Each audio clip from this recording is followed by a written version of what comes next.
Welcome to No Strings Attached, untangling conversations about shady topics. Hosted by Roger Magalhães, this podcast pulls back the curtain on the window covering industry with expert insights and a splash of Brazilian flair. Whether you're an installer, designer, dealer, or just fed up with crooked blinds, get ready for real tips, industry know-how, and plenty of laughs. Now, let's get untangled. Hello. Welcome to No Strings Attached. I am your host, Roger Magalhães. If this is your first time here, welcome to the channel. And if you're a regular listener, welcome back. Today, I am going to talk about a newsletter that I published last week called Same Sunset, Better Margaritas. This blog is for my Blind Audacity blog. And I publish regular stories, personal things that happened, and I mix those with a little bit of window treatments. So around this time of the year, there are pretty much 3 celebrations at my house. Anna's birthday, another anniversary from when I came to the U.S., and now we have a third one, which is the moving to Florida. So this year, we are celebrating a big birthday for Anna, 25 years that I landed in America, and 2 years that I moved to Florida. So coincidentally or not, 10 years ago, it was a big birthday for Anna, and she always wanted to visit Key West. So I was talking to my friend Joe Jabata, that, by the way, I met through Facebook, and he lives in Miami, so kind of not too far from Key West. And back then, I was talking to him and say, I really want to go to Key West. I was trying to get some intel from him, and I said, Roger, I've been living here for all my life, and I never went to Key West. And I said, no kidding. And he said, well, this probably is a great excuse just to get away and go visit the city. And I say, why don't we do that? And at the same time, I was planning a surprise birthday to Anna. So I arranged for him and his wife, Alba, to pick us up at the airport. I didn't tell Anna anything. I just told her, I say, hey, just pack your bag. We're going to go to someplace fun. And Anna was all excited. And she just asked, what do I put on a suitcase? And I said, just put some, beach clothing. And that's what we're going to do. And she said, and she tried to get some hints. And I said, nope, no, not a chance. I just say, hop on a plane and let's go. And that was it. So Joe got us at the Miami airport, and we went to Key West 10 years ago. We have a blast. And by the way, this is a guy that you met on Facebook. You become friends on Facebook. We never really have much interaction. It's kind of almost like a blind date, but it worked out really well. So from that point on, we became good friends, always, exchanging messages, phone calls, helping each other out. And pretty much that's how life went. Eventually, also at that time, we were living in Boston, me and Anna. Absolutely no plans to move to Florida. So completely different mindset. We had a great time. So fast forward, Joe was diagnosed with stage 4 cancer a few years back, probably 21, 22. Battled really hard throughout this whole process, survived, kudos to him. We also moved to Florida, and we hit some hurricanes, just bought the house. 2 weeks later, we got a hurricane. Everything got messed up. Big changes for us as well. moving from Boston. So all big mess all around. And 2 years later comes Anna's big birthday again. And I said, since this is all new 10 years ago and now we live in Florida, maybe we should go back to Key West. So I told her this time, and I say, how about we celebrate 10 years in Key West again? And she said, well, that would be fun. So this time I actually called Joe and I said, Joe, how about we go to Key West again 10 years later and see what's up? And he was excited. And I said, yeah, let's do it. So Joe meets us in Key West with Elba. They stay in an Airbnb. We stay in a hotel, and we have a great time. The beauty or the funny thing about all of these, from a 10-year span, he goes through a ton. We go through a ton. And the mindset shifts completely. 10 years ago, we are super hyper-focused, type A, down to business, responding emails, answering phones, while, on the beach, while we kind of at the restaurant, Anna kicking me under the table and I say, stop working.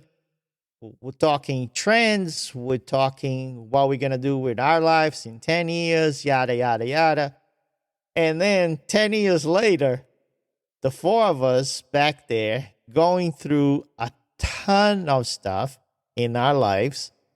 And the mindset completely changes. Now, we don't care as much about business. We definitely do, but you know what I mean. We shift priorities. Now we kind of sitting on the same spot, enjoying the sunset, talking about life, talking about all the crap we went through, all the things we learned, all the things that are not as important as we thought they were 10 years earlier. Meanwhile, Joe sees a guy next to us furiously typing on his phone, and he kind of nudged me and said, dude, look at that guy. He was us back then.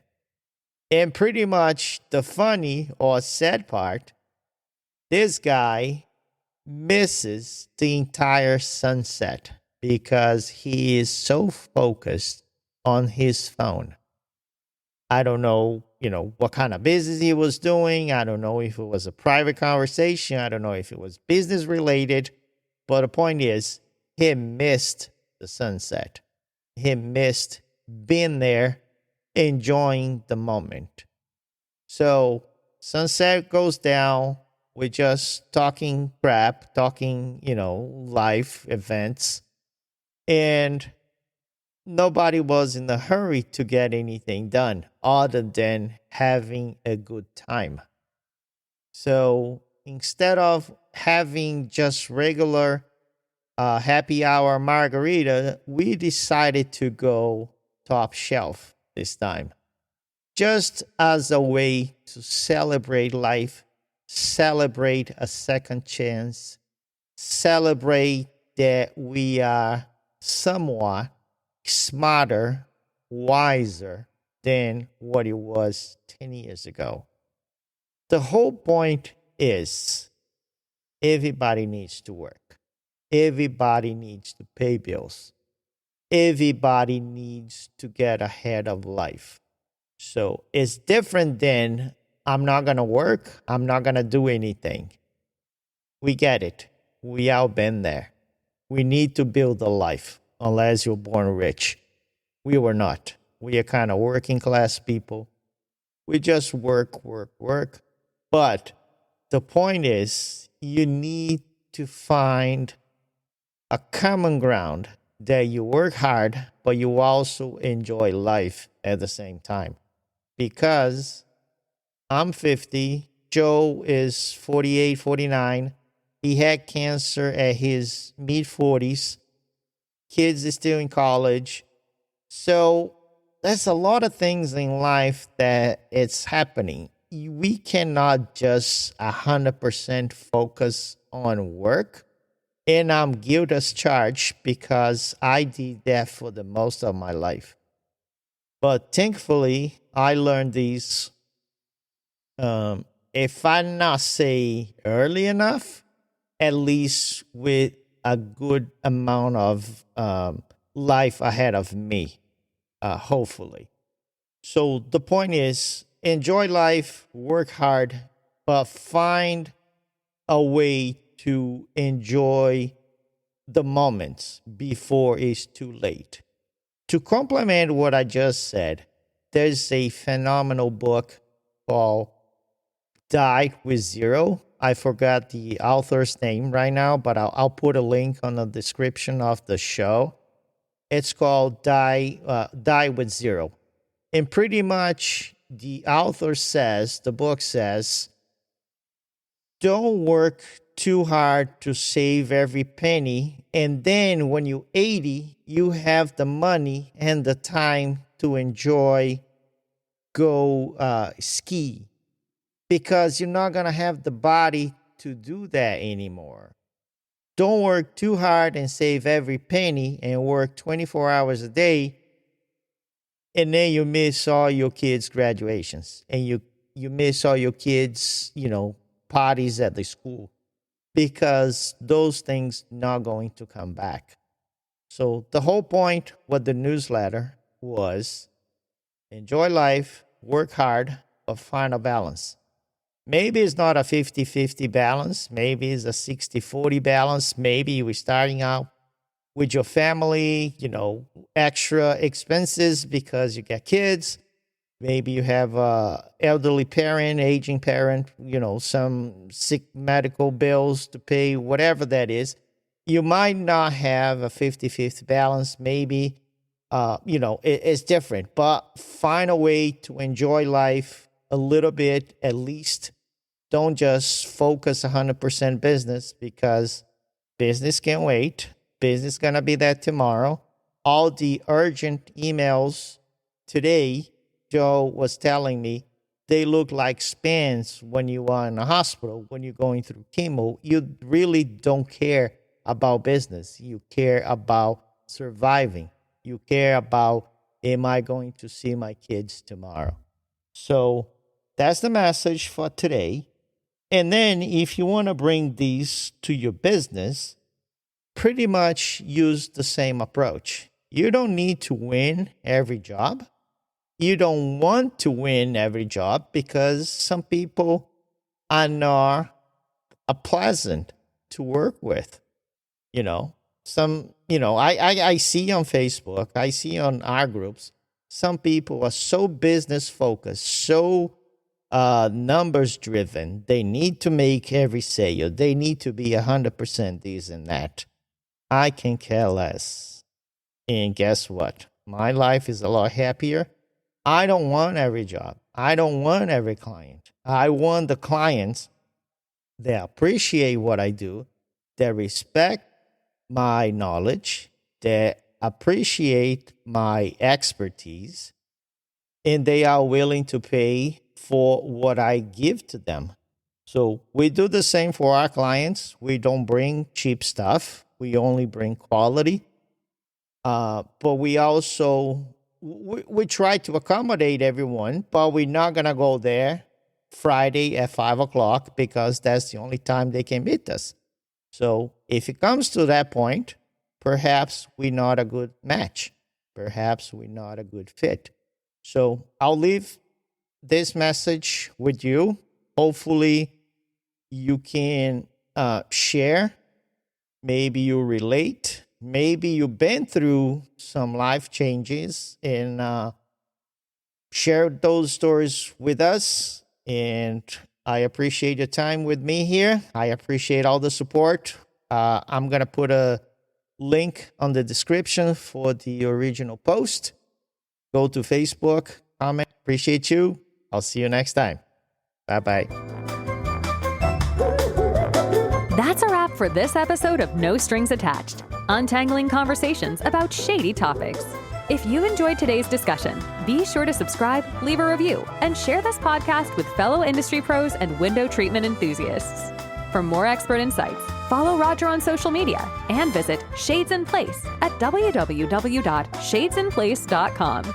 Thanks for listening. Until next time, keep your shades stylish and your conversations shady.